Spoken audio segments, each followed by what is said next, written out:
One Piece recap series for the lazy people. Water 7 is arguably my favorite arc in One Piece. I broke it into two parts, Water 7 and Enies Lobby, because I feel like they're two different arcs. So let's jump straight in. It technically starts with Long Rain Long Land, where we meet Foxy and the legendary Afro Luffy. That shit was ass! So I'm skipping that. The crew encounters Aokiji on an island. He is a Navy admiral and he's one of the 3 admirals who are the strongest in the Marines.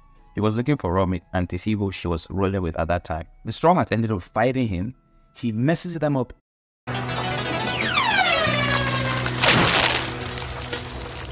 Ice time.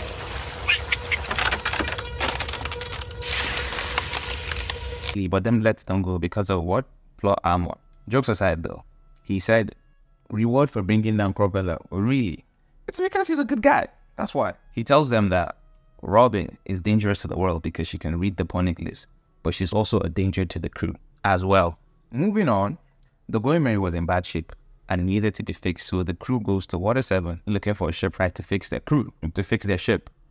At Water 7, the crew splits up to do stuff. That's where Robin meets members of the CP9 and gets kidnapped. Meanwhile, Nami, Luffy, and Usopp meet up with Kaku, who is a shipwright from the Galila Company, the building company in Water 7, and Kaku goes to inspect their ship. They also meet Iceberg, who is the mayor of Water 7 and is loved by everyone, and his secretary as well as other members of Galila Company, and they take them to the company.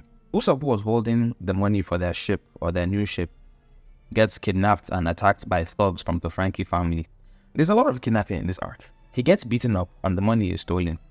At the same time, the inspection on the ship is done and it's discovered that the ship cannot be fixed. They need to get a new one. Seeing the state of Usopp, as you can imagine, the Straw Hats had to get him back in blood. And they destroyed the Frankie family and their house. But they couldn't get their money back because Frankie had already taken the money away. Luffy and the crew then decided to get a new ship. When Usopp woke up, he didn't like that, and this led to a disagreement between him and Luffy that ended up in a duel, and Usopp ended up leaving the crew. Check out the video on the channel where I talk about this fight between Usopp and Luffy and how Usopp was selfish. Back to Water 7 though. Ice Spice, sorry. You naughty, you teasing me, you naughty. Iceberg gets shot and Robin was framed. Luffy, refusing to believe that Robin would do this, goes in to investigate. And that's when we discover that the members of Galila that were closest to Iceberg were actually undercover agents for CP9, who were the same guys that kidnapped Robin, and they were the ones that shot Iceberg. They were looking for the blueprints to Pluton, an ancient weapon, which they did not find because it was with Frankie. How was it with Frankie, you may ask? Well, that's because Frankie and Iceberg go way back when they both were apprentices to a shipwright, Tom. Tom was a brilliant shipwright. In fact, he even built the Pirate King ship. He took an interest in Frankie after seeing Frankie's aptitude for building, and then took him in as basically his son. Long story short, the government arrested him for his involvement with the Pirate King and sentenced him to death.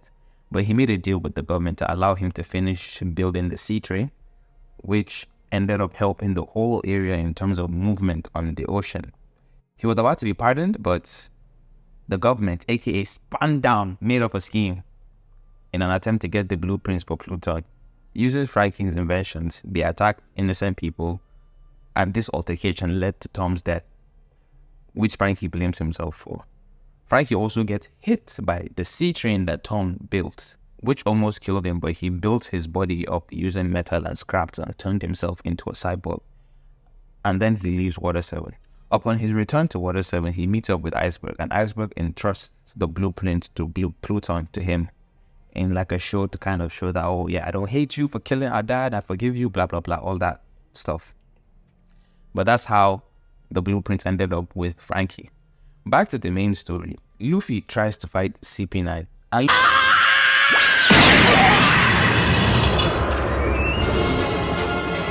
Luffy fails miserably. Robin and Frankie ended up being kidnapped by CP9 and taken to Enies Lobby, which is a government island. The crew then makes an alliance between them, the Frankie family, and Galila Company to bring them back. And this brings us to the end of part 1. Part 2 coming up soon. Don't forget to leave a comment, like, subscribe. We'll see you in the next one.